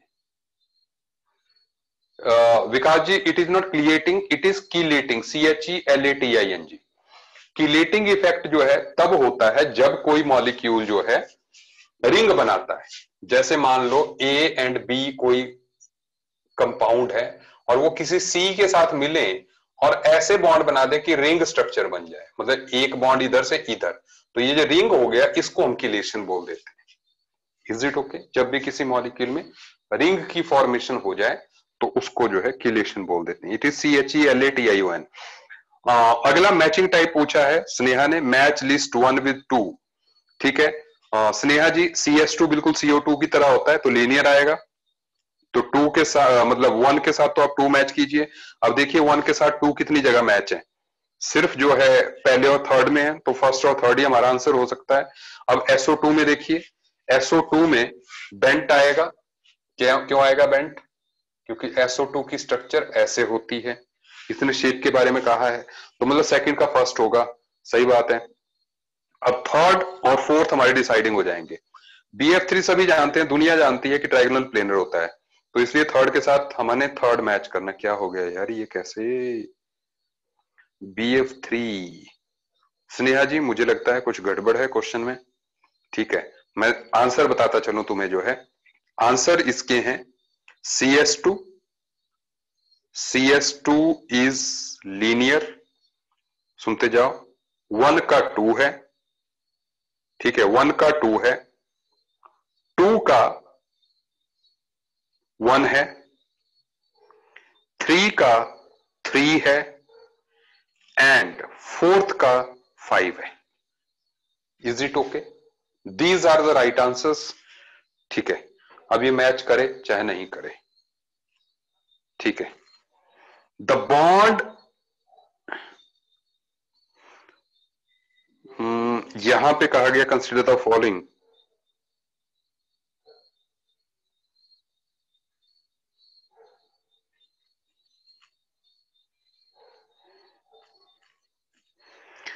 The bond angle is maximum in PI3 which is, हाँ, क्योंकि आयोडीन पता क्या है दरअसल, इसमें अगर आप ये देखिए, एक मिनट दीजिए मुझे। आप जानते हो एक बात कि PI3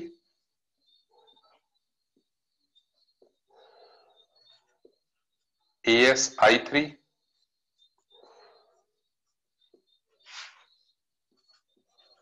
SBI3, ठीक है, इसमें लोन पेयर फास्फोरस के नजदीक होंगे क्योंकि फास्फोरस इज मोस्ट इलेक्ट्रोनेगेटिव, और इसमें सबसे दूर होंगे, तो एज ए रिजल्ट इनमें रिपल्शन सबसे ज्यादा होगी, तो बॉन्ड एंगल इनमें ज्यादा हो जाएगा, इनमें रिपल्शन कम होगी। सही बात बोली जी। Is it okay? Central atom बस हो गया, बॉन्ड एंगल सबसे ज्यादा, तो बॉन्ड पे रिपल्शन ही है। ठीक है, अच्छा, फिर विच of the following is not linear? Linear कौन नहीं है? ClO2 नहीं है, क्योंकि Cl के पास, सेंट्रल एटम के पास जो है इस तरह से लोन पेयर होंगे ऐसे, तो लीनियर ये नहीं है। ठीक है, I3 नेगेटिव भी लीनियर होता है स्नेहा जी, मैंने पहले अलग से बता दिया था कि इस मॉलिक्यूल को याद रखना। I3 नेगेटिव में आयोडीन, सेंट्रल आयोडीन के पास 3 लोन पेयर्स होते हैं, ये लीनियर स्ट्रक्चर वाला होता है। ठीक है, तो आपका आंसर जो है ClO2 आ गया, ऑड इलेक्ट्रॉन है इसमें। स्नेहा फिर से बोल, क्या बोल रही है, मैं देख नहीं पाया चैट।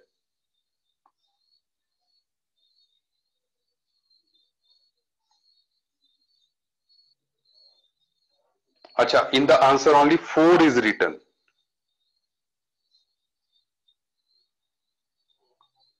नहीं नहीं नहीं नहीं नहीं, गलत है, सेकंड है आंसर। मतलब ये जो विच of the following species is not linear, तो ClO2 इज नॉट लीनियर।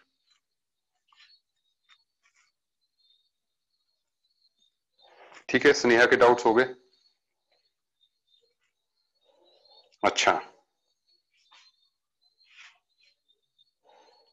तो अब मुझे मोक्षा तेरे डाउट्स हो गए हैं, तो इसलिए अभी नहीं ले रहा हूं मैं तेरे। अगर अभी मैं आयुषी शर्मा के डाउट्स पे आ रहा हूं। F18 among following pair which of the two species are not isostructural?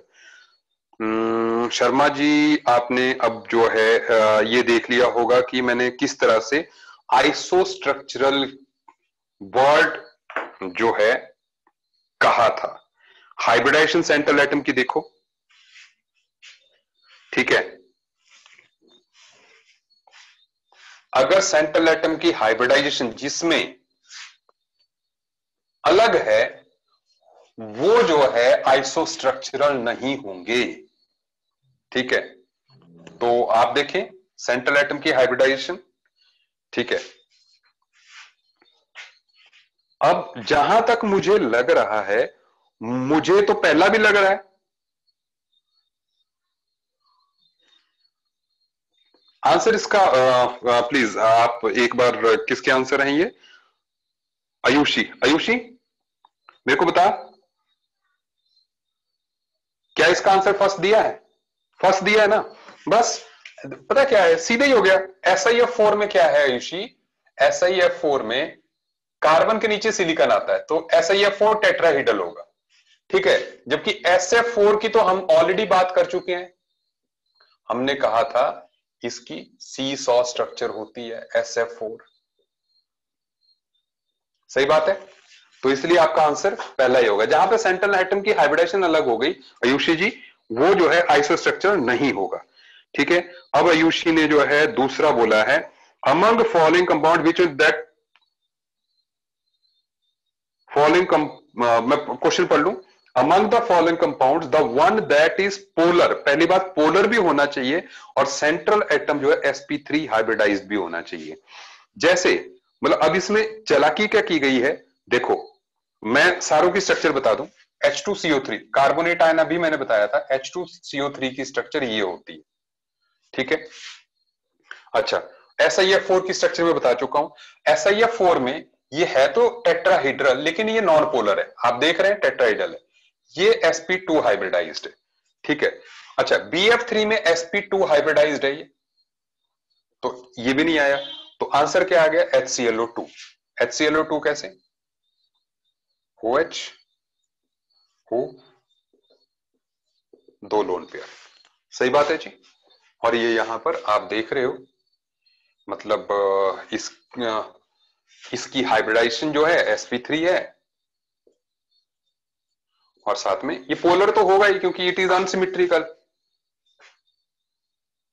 Question number ये है H6, H6 अस्मी, H6, ठीक है। आज आप देख रहे होंगे, आज इंटरेक्शन बढ़िया हो रही है ना हमारी, विदाउट सेशन बढ़िया है ना। इस तरीके से जिसको बोलते हैं वी हैव मतलब इनोवेटेड द थिंग, है ना, कि आज हम लाइव हैं, आप डाउट सामने से पूछ भी जा रहे हैं ना। और मतलब हाँ, इसी को हम कंटिन्यू करेंगे, और है ना, बिल्कुल मजा आ रहा है। मतलब कि जैसे आप फटाफट डाउट्स पुट कर रहे हैं, मेरे पास पहुंच रहे हैं, ठीक है ना, गुड थिंग, ठीक है। और मेडिकल नॉन मेडिकल का भी पंगा नहीं रहा अब, ठीक है। 59th क्वेश्चन पूछा है, मुझे लगता है एक्सरसाइज 2 का होगा ये। Among the following pairs the one in which both compounds exhibit hydrogen bonding is. Hydrogen bonding की बेटा जी कंडीशन देखो, सिंपल सा रूल देखिए कि hydrogen should be bonded either to nitrogen, oxygen और फ्लोरीन। देखना स्टार्ट करते हैं। क्वेश्चन नंबर 59 है ये विकास जी, एक्सरसाइज 2 का,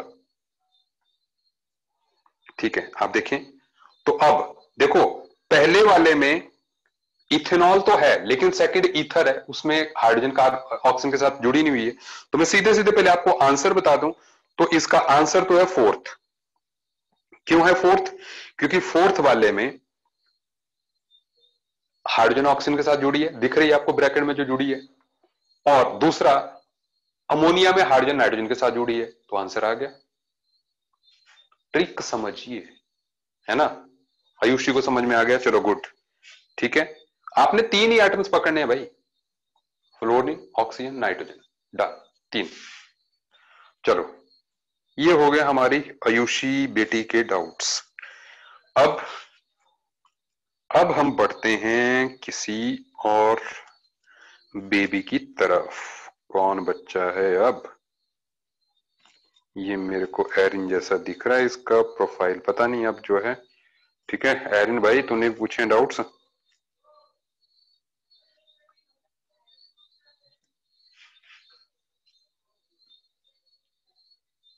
विकास, विकास के हैं। ठीक है, वो प्रोफाइल छोटा दिख रहा था ना मेरे को जो है, तो मैं देख नहीं पाया। सुन लीजिए सुन लीजिए, अब मैं, चलो, आज विकास ने मुझे 2 ही भेजे हैं डाउट्स। ठीक है, मैं पहले उनको डील कर लूं। 3 भेज दिए वे? नहीं यार, आज के ही हैं, आज के ही हैं, काफी सारे हैं। ठीक है, चलो कोई बात नहीं। अभी अभी मैं स्टार्ट कर रहा हूं विकास जी तुम्हारे डाउट से। विकास, नॉन मेडिकल?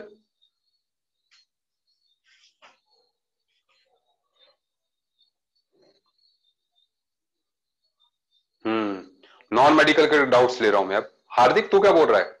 11th? 11th मतलब?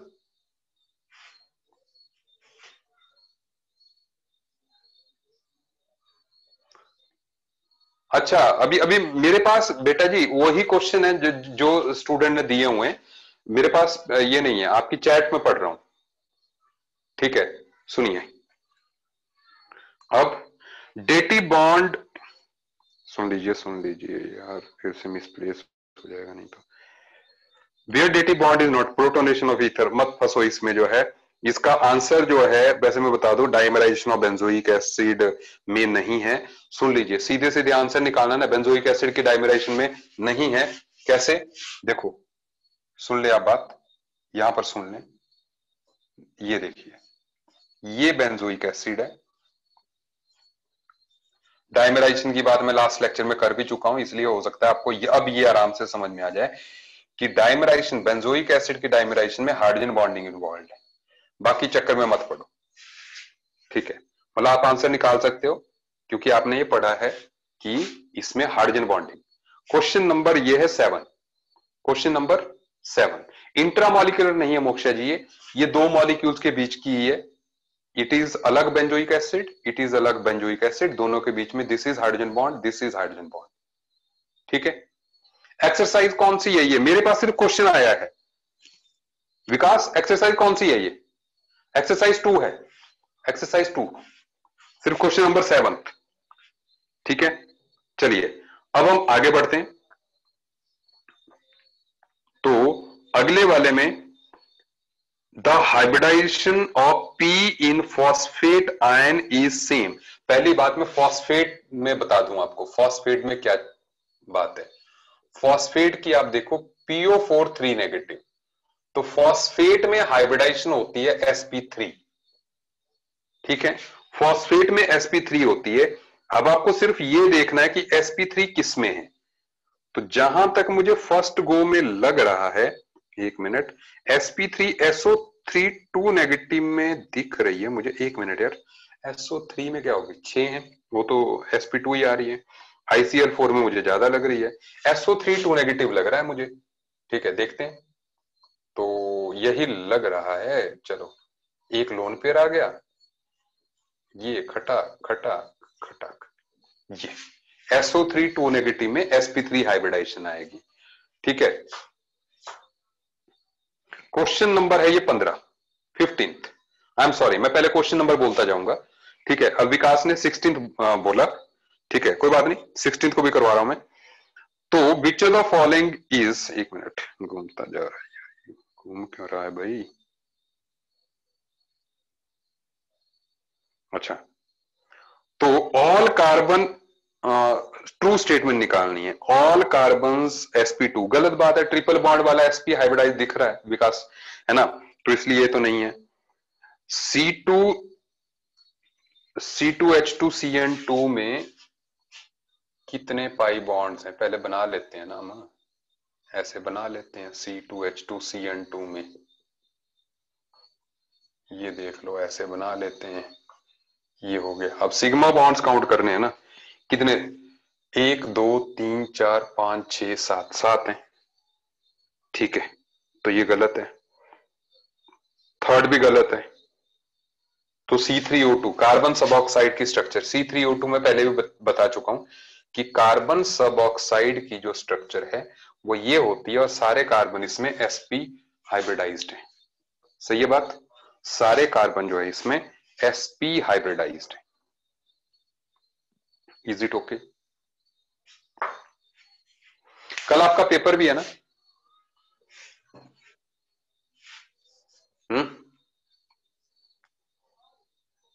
अच्छा, चलो अभी इन एक मिनट अब इसका कौन सा है विकास? ये 26 वाला है, 26 वाला है। अब जिस पे टिक नहीं लगाए हैं वो है। ओके, तो 26 CO2 is iso structural with HgCl2। ये मैंने पहले ही बता दिया, HgCl2 लीनियर होता है।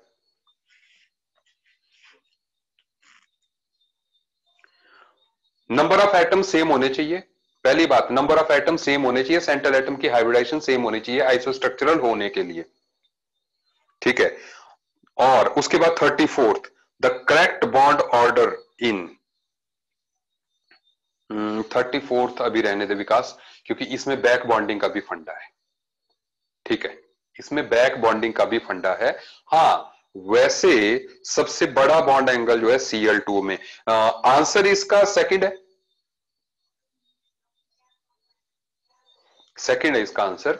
बैक बॉन्डिंग हमने नहीं की है, ठीक है, तो इसको रहने देते हैं, ठीक है ना। वैसे मैं आप लोगों के लिए ये भी बता दूं, आपको ये लग रहा होगा, आप मेरी बात पे ध्यान दीजिए, आप लोगों को ये लग भी रहा होगा, एक मिनट दीजिए मुझे, आप लोगों को ये लग भी रहा होगा कि इस पैकेज में हम कई कुछ छोड़ रहे हैं, कई चीजें हमने छोड़ी हैं, ठीक है ना। एक्चुअल में मैं आपको ये बता दूं, ये जो आपका पैकेज है ना, actually it is Kota inspired, ठीक है। कोटा की ही कोचिंग इंस्टीट्यूट में ये पैकेज पढ़ाया जाता है। सुन लीजिए पहले मेरी बात आकर्षित, है ना। तो इसलिए जो है, मतलब जो इस साल उस कोचिंग में ये स्टूडेंट्स पढ़ रहे होंगे, ठीक है, वही आपको करवाया जा रहा है, सुन लीजिए, ठीक है। मतलब आइदर इट इज एलन और इट इज रेजोनेंस और इट इज वाइब्रेंट एकेडमी, इन तीनों में से ही किसी एक का हम पैकेज आपको देते हैं, ठीक है। इन तीनों में से किसी एक का पैकेज जो है आपको मिलता है, सुनते जाइए। तो अब ऐसे में होता क्या है, सुन लीजिए। कोटा में क्या होता है कि दे पे लीस्ट प्रायोरिटी टू एकेडमिक्स। वो क्या करते हैं, उनका टॉपिक कराने का अपना तरीका है कि वो केमिकल बॉन्डिंग में इतना सारा करा देते हैं कि 12th में ज्यादा कराने की जरूरत नहीं पड़ती। सुनते रहिए आप मेरी बात, तभी आपने देखा होगा कि आपके पैकेज में जो है ये चीजें हैं। लेकिन होता क्या है कि उससे क्या होता है, उससे बच्चे का 11th का पोर्शन सफर कर जाता है कि भाई उनको चिंता ही नहीं होती कि 11th का कोर्स 11th में पूरा कराया कि नहीं। आपने देखना, जो आपके फ्रेंड्स कोटा से आते होंगे, अगर इस साल गए हैं, आपको लग जाएगा पता जो है कि उनका 11th में होता ही नहीं है। वो बेचारे जनवरी फरवरी तक जो है क्लासें लगाए रखते हैं वहां पे, ठीक है। लेकिन हम, क्योंकि हमें दोनों पैरेलल चलना है, तो हम कुछ पोर्शन को हटा के उसको 12th में ले जाते हैं, ठीक है। जो मैं नहीं कराता हूं उसको मैं 12th में कराऊंगा, ठीक है। बस इतनी सी बात है, क्योंकि पैकेज आपके पास आ गया है। तो आप, ये तो नहीं है यार 2 साल के बाद आप बोलो कि सर ये तो आपने कराया ही नहीं, भले चाहे 11th में और 12th में, मतलब 12th तक सारा कंप्लीट हो गया होता है, हम सिर्फ शिफ्ट करते हैं कि 12th वाला 12th में ही कराएं। बस इतनी सी बात होती है, ठीक है। सुनते जाइए आप मेरी बात। अब तो इसका जवाब मिल गया, ठीक है। अब C10 क्वेश्चन है, एक्सरसाइज 1 का क्वेश्चन है, which condition favours the bond formation. मतलब ये तो हो गया maximum attraction and minimum potential energy. मतलब दो आपने देखा है ग्राफ जो है, ग्राफ आपने पोटेंशियल एनर्जी का देखा था कि जब भी बॉन्ड बने तो एनर्जी शुड बी लो, ऐसे। ये पोटेंशियल एनर्जी का ग्राफ, तो potential energy should be least, है ना। जब क्वेश्चन है ये C10, मैंने एटॉमिक स्ट्रक्चर में भी आपको इलेक्ट्रॉन और न्यूक्लियस का बताया था कि जब दो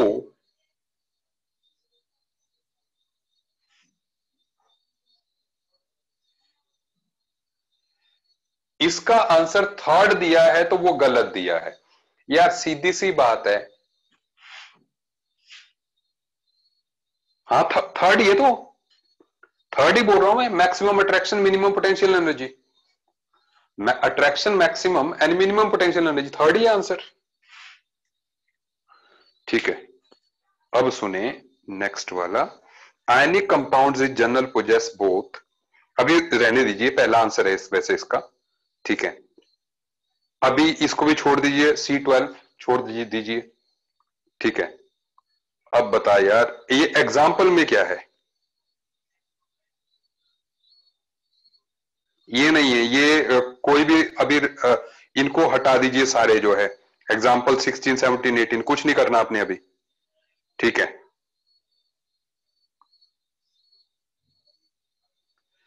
और तूने एग्जाम्पल 12 मेरे को दिया है, एग्जाम्पल 12 मेरे को दिया है, सुनो, एग्जाम्पल 12 तुमने मेरे से पूछा है।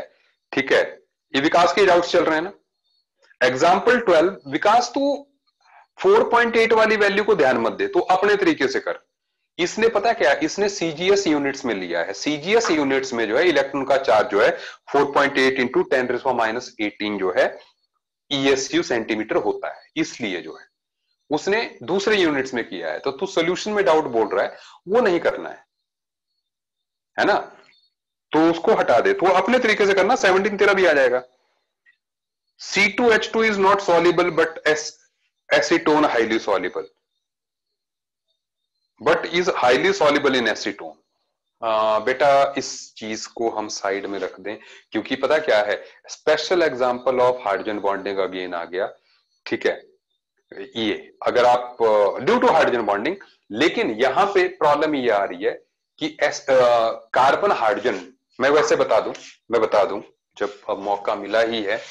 ठीक है, अभी मैं ज्यादा पढ़ाऊंगा भी नहीं अब, ठीक है ना। सुनो, एसीटोन में क्या होता है, देखो एसीटोन में, ये है एसीटोन, ये एसीटोन है। अब जब ये एसिटाइलिन के साथ मिलता है, आप जानते हैं कि ये कार्बन sp हाइब्रिडाइज्ड है, और आपने ये सुन रखा है कि sp hybridized most electronegative carbon होता है, ये मैंने आपको बता दिया है, सही है। तो अब इलेक्ट्रोनेगेटिव एटम के साथ हाइड्रोजन हो जाता है, तो इसलिए जो है यहां पे हाइड्रोजन बॉन्ड बन जाता है। ठीक है, आपको इसको स्पेशल केस के तौर पे रखना होगा, note down. Is it okay? चलिए, कई रिपीटिव डाउट्स हैं। ठीक है, अब सुन लीजिए मेरी बात, अब नहीं पढ़ाऊंगा मैं, क्लास ओवर। ठीक है, सुन लें। तो अभी जो है, जस्ट एक मिनट,